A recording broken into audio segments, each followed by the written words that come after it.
Don't you love the book of Proverbs? I do. Lots of little short sayings of wisdom one can read and pull from them and write down and think about. And this book has lots of meaningful things to say about our hands. In fact, it's so cool to list and write down and look at them and maybe even have a desk drawer to pull out somewhere to reference these from time to time.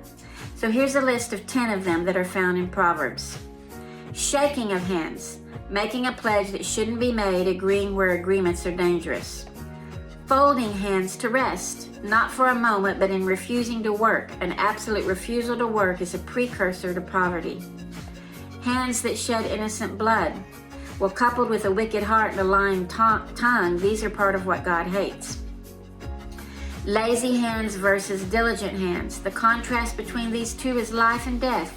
It goes on to say the diligent hands belong to a prudent son that enjoys harvest, but the lazy ones are disgraceful to their fathers. Working hands, these bring great reward. They build houses and they don't tear down. Hands that gather the winds. This is a good reminder of these hands amid all the others because they belong to Him, the one that established the earth, the one who's flawless and a shield and a refuge. Foolish hands, those hands that act in their own wisdom, are akin to cutting off our own feet or drinking poison, useless. Eager hands, these were described of a woman that takes what she has and makes beautiful things and brings good things to life. Extended hands to the poor and needy. This results in no fear in one's own home because these hands are giving. And finally, the list of 10, hands that have accomplished. They're more beautiful than charm and beauty, and they're to be honored. What a list about hands. I absolutely love hands, and I remember the hands of my own mom. They were beautiful. She loved to paint her nails, and when she was in the hospital just days before her death, she made sure that I went out and got all the nurses some nail polish. She asked me to purchase a bottle for each one, and she definitely had extended hands. She rummaged through her purse often for change to give to the kids, always eager to share what she had. She knew the giver and she freely gave.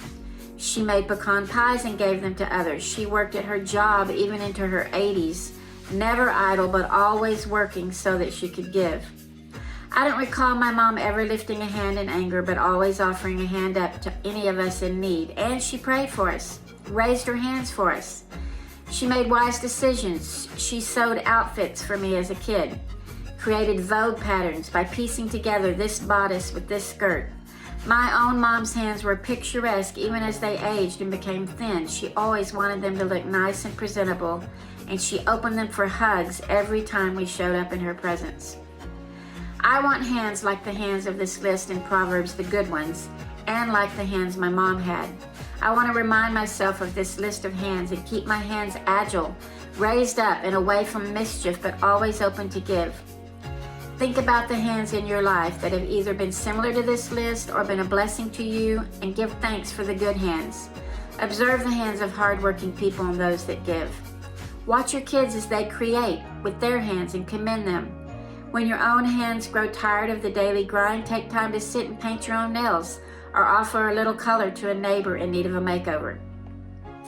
Hands must be important. There are hundreds of references to them in the Bible, and after all, He's got the whole world in His hands, and that includes you and me.